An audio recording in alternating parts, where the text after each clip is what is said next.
It's been a while since we took a look at the Nissan Pathfinder, but truthfully, it's been a while since Nissan made any significant changes to it. 2025 is no exception. But in a world that's constantly full of change and seems to be more screens, more doodads, more connectivity, at what point is enough enough? And I tend to think that this Pathfinder is probably enough. And it turns out if you don't get more than you need, you usually end up paying less than you would have had to. And there are more than a few reasons to take a look at this Pathfinder. This Rock Creek edition is probably exactly what I'd be looking for in this category, all the way down to this exact paint color.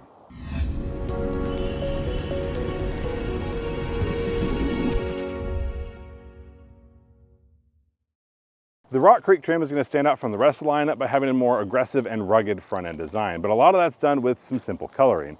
Instead of having a bright surround here for this grille, instead we have a shiny black one, which makes everything, again, just a little bit meaner. But what I don't love is that the contrast is between this shiny black plastic and this unpainted plastic, which we find on a lot of vehicles, especially off-road trims that are trying to have a more rugged look. It's the body cladding design, but I actually wish it was one or the other. So let me know in the comments below, would you rather see this also be shiny black plastic or have this particular surround unpainted plastic? I think that's probably the direction that I would go.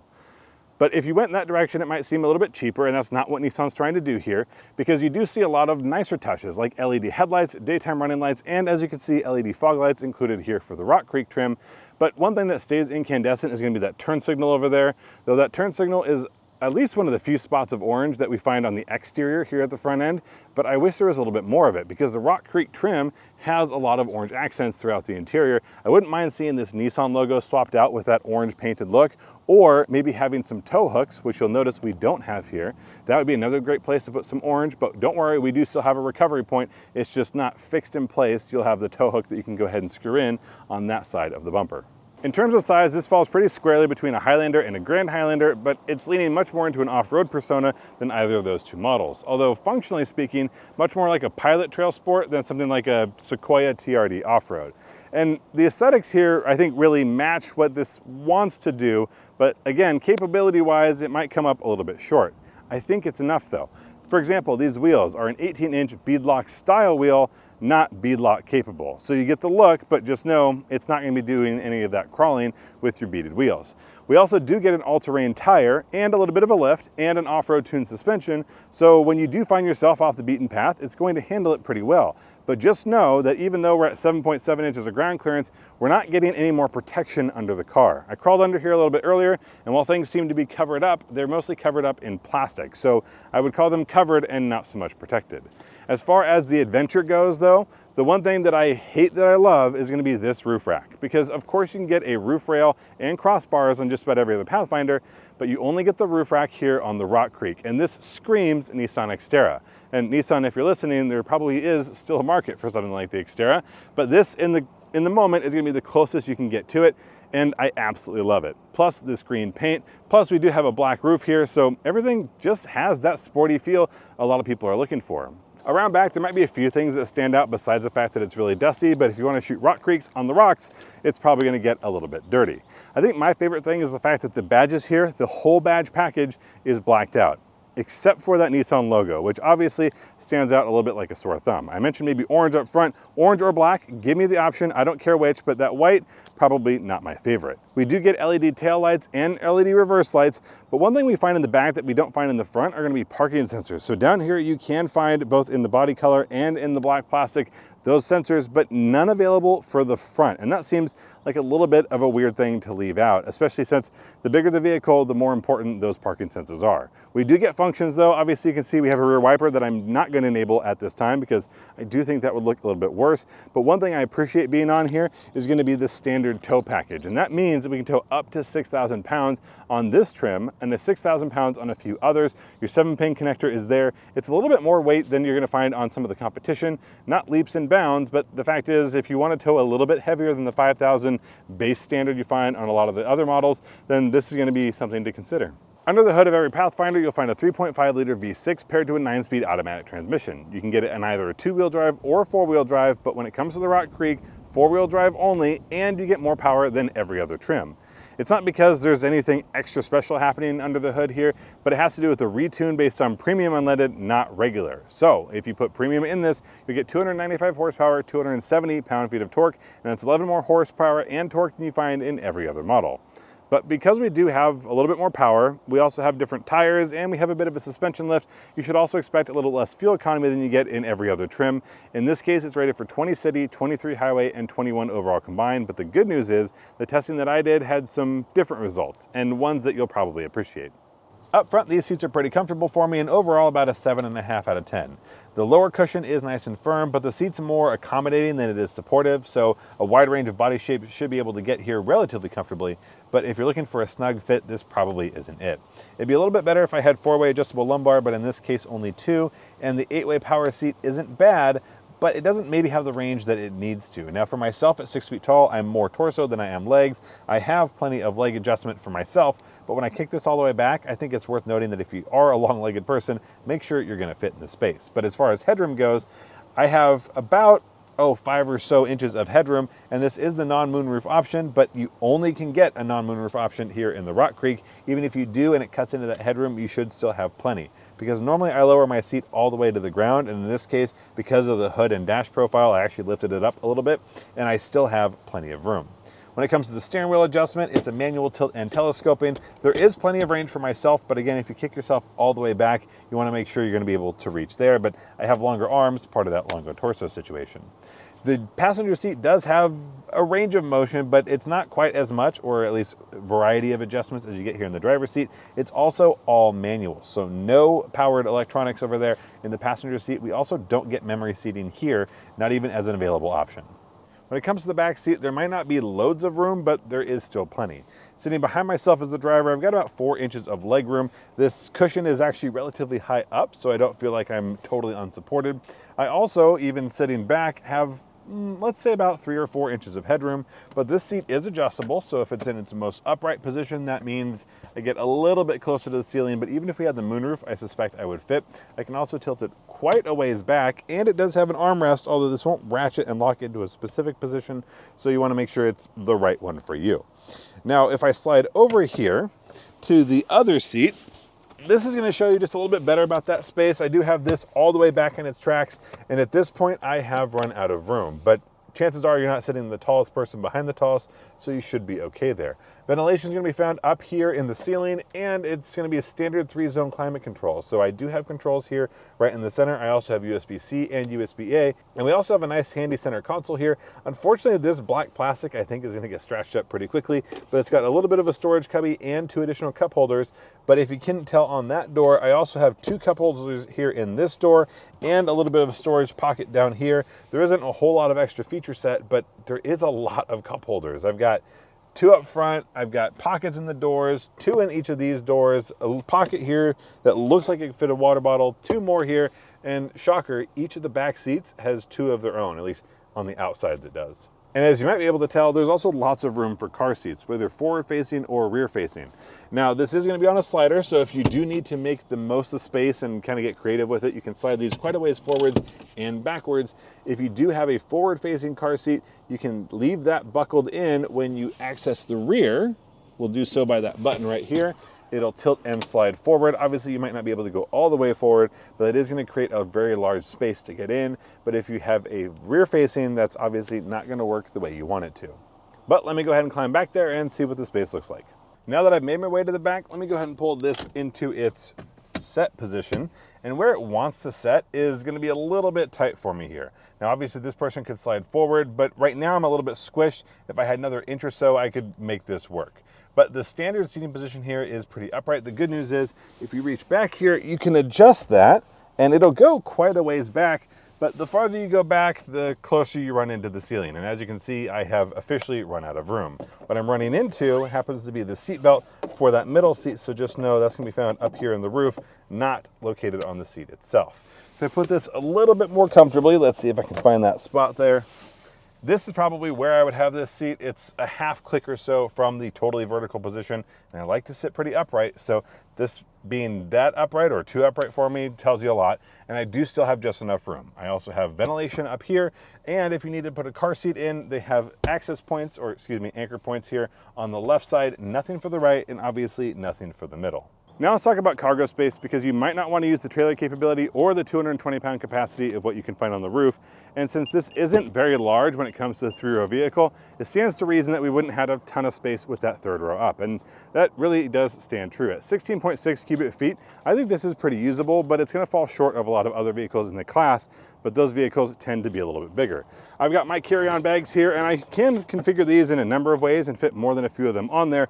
But I imagine most folks are going to have this in a two-row configuration more often than not, or maybe a 2.5 with one up and two down. And folding these seats is pretty easy. It's a manual operation. One thing you do have to do on your own, which is slightly annoying, is fold down these headrests, but they're nice and easy. A little pull tab here, those fold flat, lift up and push down. Now, one thing that is really cool about the way this is set up is that it has an articulating cargo cover or cargo floor cover. So when those are up or down, you don't have to worry about moving a whole lot of stuff around to make sure that everything is still protected. It's designed to be able to do so. And with these seats folded down, unfortunately Nissan doesn't give us a specific number, but this space is very nice and usable as far as I'm concerned. It's really square. It's not the tallest, but that's not something that really bothers me terribly. One thing to note though is if you wanted to turn this into a platform and fold those second row seats down, we can't get the 8-seat configuration in this model, which means that there's going to be just a little bit of a weird spot there in the middle, so not perfect for a platform, but I'm sure anyone who wants to do a DIY solution should be able to do so pretty easily. We also get a little bit more storage down here under the floor. This is going to be enough for road snacks, blankets, and your emergency flares, but not a whole lot else. You can probably put a bag of stuff in here, but that's going to be a soft, squishy duffel bag and not something like some carry-on luggage. But there is no interference here when it comes to a spare tire, not because there isn't one, but because that's going to be located under the vehicle. Maybe not the most convenient spot to have it, but since you're probably not using it very often, out of the way is probably where I'd prefer it. Time to hop inside the Pathfinder and take a look around. And while things are pretty basic in here, there are a number of vehicles out there, not just off-road trims, that have a really simple interior. So this really is actually more on theme than anything else. One thing you'll notice is that everything here is black. That is by design. You can only get the black interior with this particular trim. And even though there are going to be some surfaces here, like the top of the door trim, that are in this leatherette treatment, they're not going to be padded. So even though it's soft touch, it's not going to be particularly comfortable. When you go down into the lower area, the place you're more likely to put your elbow, that's where things will get a little bit more comfortable. And I know we got a lot of sunlight coming in here. I do apologize for that. But again, as you can see, the accents are black, black, and more black. Though down here in the door, we do have a really nice pocket, and that is just enough for a larger water bottle. I went ahead and tested myself. As far as accent colors, we only get the orange, and that orange can be found here in a stripe there, a stitched look there on the dashboard, and throughout a lot of the rest of the interior. There's a little shelf hiding down here. That's going to be perfect for something like a cell phone, maybe your AirPods, something like that.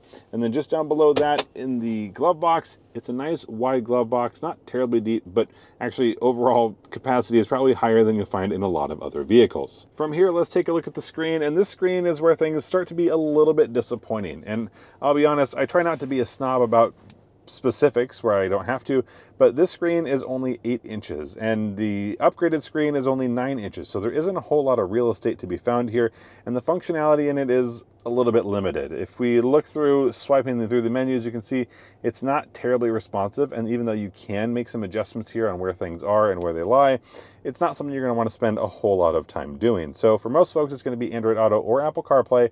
I've been using Android Auto. You can't do that wirelessly. That has to be plugged in, but there are trims of the Pathfinder where you can go ahead and do wireless Apple CarPlay. One reason you'll want to look at this central screen is going to be for the camera view. So if we click our camera button there, you can see we have our rear view and a top down. You can see it's sort of stitched together in a couple different segments, but overall a 360-degree view. If you click camera again, we'll get a different side. I believe that's our right side. Then if we go over here, it's just one big backup camera. And then from there, we go back to the main screen. And this does have a number of cameras, so it's something you'll want to be aware of if you find yourself exploring a little bit off the beaten path. Besides the physical switches we have down here, things like adjusting to the different menu options. You also have track forward, backward, day and night mode, your volume or push to pause, and then tune and scroll over there on the right side. Down below that, we have a couple air vents. They're not terribly large, but they do push the air in a sufficient manner. We also have our emergency flashers, and then below that, all the controls for the climate control. This is a standard 3-zone climate control, so driver and passenger all set and good to go.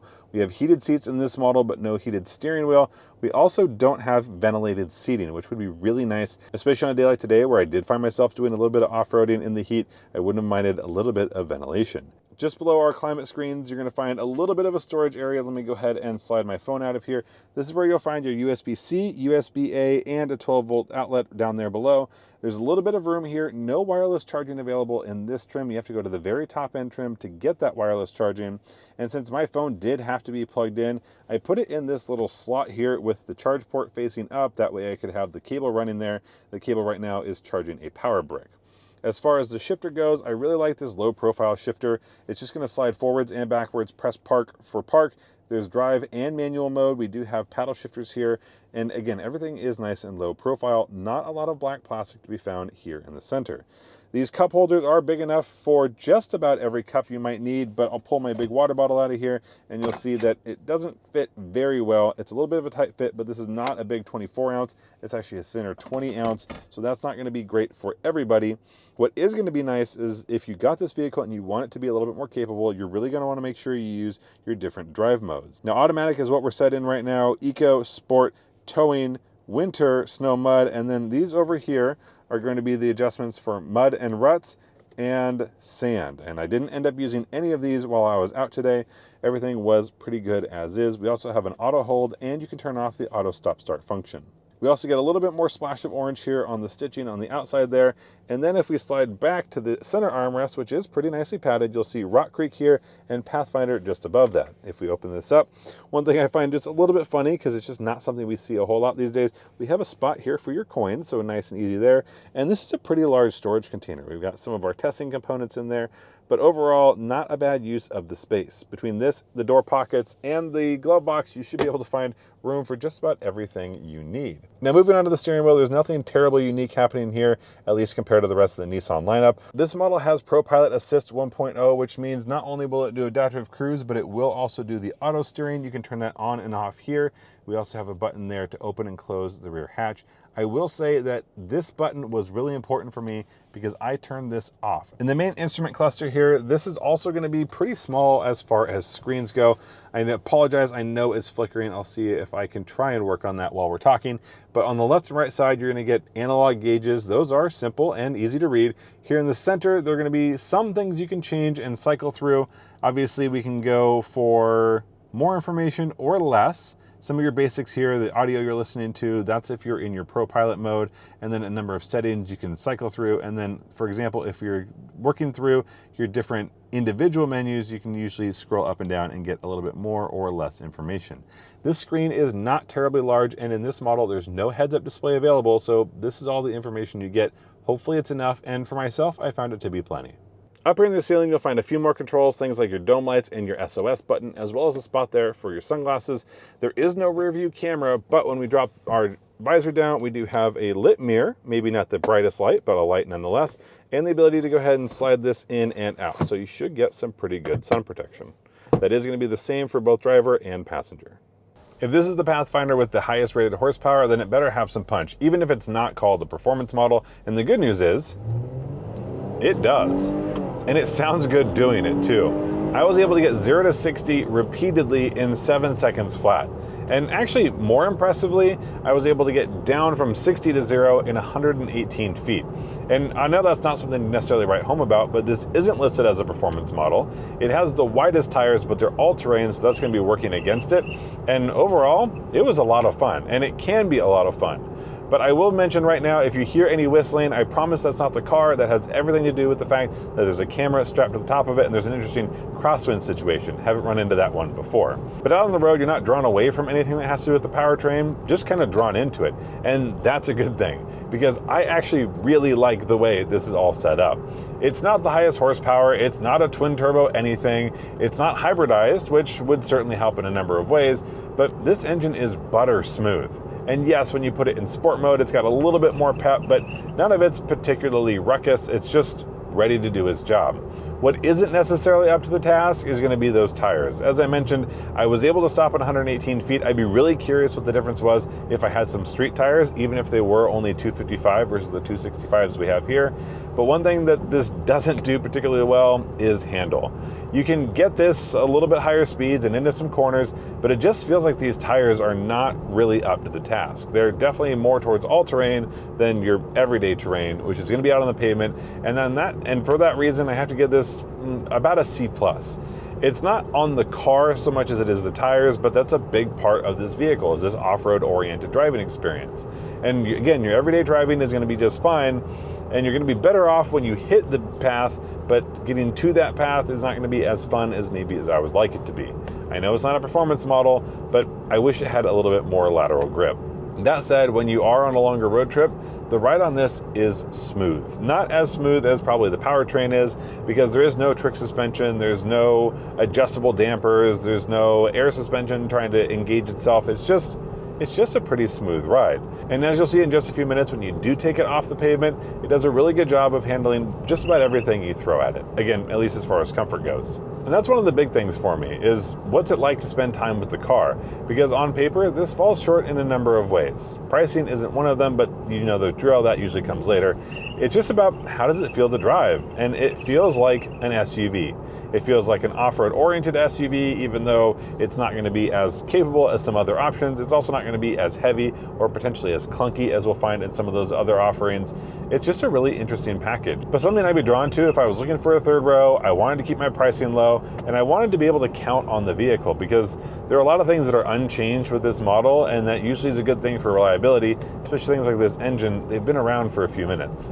Since this is missing some pretty important off-road features, things like lockers and air suspension for an extra lift, or even underbody protection, this is just about the most I'd recommend for you. And this is, to me, representative of trail driving or the Forest Service road, and that's probably all this should do, but it handles it really nicely. This does have a different tuned suspension than you get on the other trims, and that's exactly what I would want on a surface like this. And this is basically on my way to where I film most often, and I can tell you, it's pretty aggressive as far as some of these undulations go, and I'm not taking it particularly slowly, but that's also just to highlight how well this is going to handle that scenario. This is soft roading to its max, and the old truck that I have, well, its exhaust got rattled loose when I was driving through here one time, so that just tells you how gnarly it can be. And in this case, how gnarly it absolutely isn't, because if you live off the beaten path, if grandma's house is down a dirt road or gravel, this is a great option, because it's going to absorb those things nicely, and it's going to look the part doing it. And let's be honest, that's a lot of the fun of things. And even though I know I've got that whistling going on, one other thing I really enjoyed about this cabin was how quiet it is and how isolated it feels. At 50 miles an hour, I tested 64 decibels, but only downside there is that one of the noises you'll hear is going to be these tires. So unfortunately, we're back to tire talk, and the reason is it's a little bit loud. At lower speeds, you start to hear them a little bit more prominently. At higher speeds, you've got this constant kind of dull sound. It's not terribly loud, but it's noticeable, and that all has to do with the tires. So as much as I like a lot of the things this model has going for it, one of the first things I would do if I was buying one for myself is scale down those tires. It's just a little bit too aggressive for what I need, and it really does affect its on-road performance and I think your everyday livability. While the engine's been around a while in a number of different ways, we changed over a few years ago from a CVT to this 9-speed transmission, and I was pleasantly surprised by its performance. And in our mile per gallon loop, I was able to get 24 miles per gallon, which this isn't even rated for at all. And I know I'm usually a little bit of a light-footed driver, and I'm still trying to figure out if it's me or this route, but I've been getting better in the last few vehicles tested than the car says I should. And at 23 highway, even though this does include a fair amount of highway driving, it's also at 70 miles per hour, and a lot of that is uphill. Not massively uphill, but I do climb a hill in the meantime. So either way, 24 miles per gallon is great news, because this is only supposed to average 21.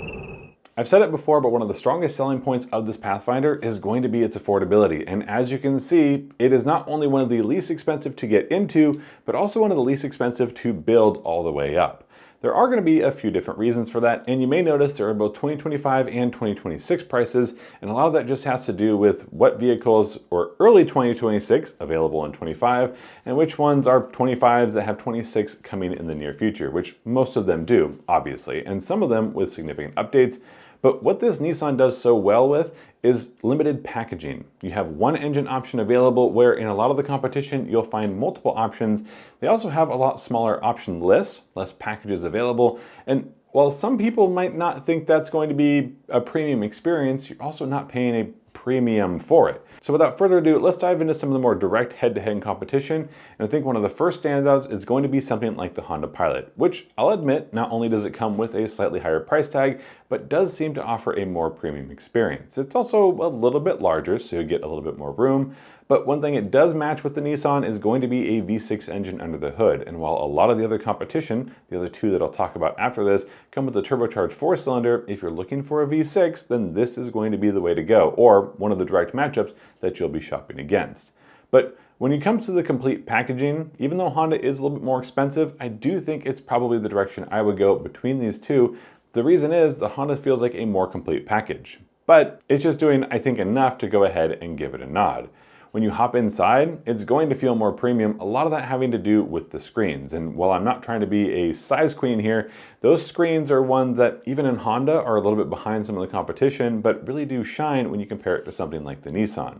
I also think the exterior packaging is maybe a little bit more complete. The Nissan is sort of a one-trick pony, which isn't a bad thing. It just feels like you can park that Pilot in a few more places and it'll fit in, where the Nissan really just wants to be trying hard to be rugged, and the Pilot can be rugged, but it can also be a little more sophisticated, and that versatility is something that I would definitely go ahead and pay for. One option a little farther away from that Honda is going to be a Subaru Ascent, and hear me out. A decade ago, you would not have said that a Subaru and a Nissan Pathfinder are going to be competing really in any capacity, but at this point, that Nissan has fallen firmly into what I would call the soft-roader category, and that is one of the things that Subaru does oh so well. But one of the things they don't do particularly well is going to be that infotainment. And when it comes to your screens, if the Nissan isn't the bleeding edge, then Subaru is also definitely not the bleeding edge. And I'd actually prefer the software when it comes to the Nissan than I would in the Subaru, though you are going to get some larger screens available over in the Ascent. Not important to everyone, but probably worth noting. While neither of these are tops of the charts when it comes to the sales, the people who own them are pretty excited about them. Subaru owners are going to be some of the loudest, most vocal about what they love about their Subaru, and I think Nissan folks are there as well, though there are going to be less of them, though the ones that are there say, hey, I'm really happy with what I ended up purchasing, and as you notice, that Subaru Ascent was also a little bit more on the pricey side. It's also going to have a very different experience when it comes to the powertrain. Instead of an automatic transmission, it's a CVT, and instead of a V6, we're looking at a turbocharged 4-cylinder, which can get you some better fuel economy numbers depending on where it is you're driving and ultimately how much your foot is in it. But which one moves ahead for you is actually going to be more personal than it is going to be logical. They are going different directions, but I think it's about experience, and whatever is most important to you, whatever jumps out, stands out, whether it's all about your dogs or it is loving that roof rack, those are going to be some of the deciding points between these, and if folks haven't shopped them against each other, I really think you should take them for a spin and see what the other has to offer. But while the Ascent is more of an interesting comparison, I think one of the most important is going to be how it stands up to something like a Kia Telluride, which has burst onto the scene over the last few years, and even though we have changes coming for 2026, even in 2025, it's a tough competition. One of those reasons is because of the value proposition. The Telluride comes in at almost the exact same price as you'll find over in the Nissan, but they are going about things in a different way. And those engines are going to be a similar differentiation to what they found over in the Subaru, but for me, I think the thing that puts the Telluride ahead is probably going to be the interior experience. I don't need the latest and greatest in screens, but I do love what Kia has offered and how it integrates into the system, and ultimately with that information and the fidelity of those screens, it feels like a more complete product. And it also has its own competitor to something like the Rock Creek. You'll find that over in the X Pro, and while neither of these really are dedicated for the Rubicon Trail, if you and your family want to be more adventure-y, then those are probably the directions that I would go. I also think Kia has a bit of an advantage when it comes to top-end trims. Again, even though pricing is very similar, it feels like what they offer, well, it speaks to me in terms of what is a more premium experience and what I'm willing to spend my money on. I know everyone's going to be a little bit different there, but that's the beauty of this 3-row segment, is there are so many vehicles to choose from. And I really don't think anyone should be crossing the Pathfinder off of their list unless they know they're looking for a more premium experience and they're willing to pay for it. In that case, there are certainly some better options and vehicles that I haven't directly shopped against the Pathfinder, but if you are looking to move people and things on a budget, and what matters to you is checked off in this checklist, then there's no reason not to go with the Pathfinder. And if you wanted an even nicer version of it, there is an Infinity out there, though obviously that's going to be competing more directly with, I guess, some of these higher priced models, and actually that value proposition isn't one that I'm as keen on. And a lot of that has to do with just the laser focus that Nissan has in this product and what families need, and I think they have knocked that out of the park. You need only look as far as the cup holders, and it seems like Nissan has checked what the market is interested in and gone ahead and met that need. Could they do more? Yes. Did they need to? I don't think so, but we'll see what changes are coming for 2026, and if we don't have that video up right away, go ahead and check down in the description. It'll be there very shortly. I'm excited to see what that has to offer, and I was going to stack up to the latest 3-row Nissan. That's going to be the Nissan Rogue. It's not just a 3-row version, it's also going to be a plug-in hybrid, so when it comes to the powertrain, a very different direction there as well, though certainly on the smaller side. And I don't know how many folks have full families that are wanting a smaller option. They're likely looking for more space. So we'll see how that all plays out. Thank you so much for watching. If you have any other thoughts, questions, comments, or concerns, you can leave those down in the comment section below. If you are someone who is shopping against a Pathfinder or chose a Pathfinder, I would love to hear what it is that pushed you over the edge that direction. I know there are so many ways to choose, and I don't know in this date and time, a lot of new car buyers are looking for the simplest options available. So if you are, I'd love to hear from you. We'd also love to hear from you over at our podcast, the Auto Buyer's Guide podcast. You can email us at hey@autobuyersguide.com. We get some great questions in, and we do our best to address those during our podcast sessions. So go ahead and send those out and listen in, usually posted weekly. That's it for me. Thank you so much for watching. Till next time, I'll see you down the road.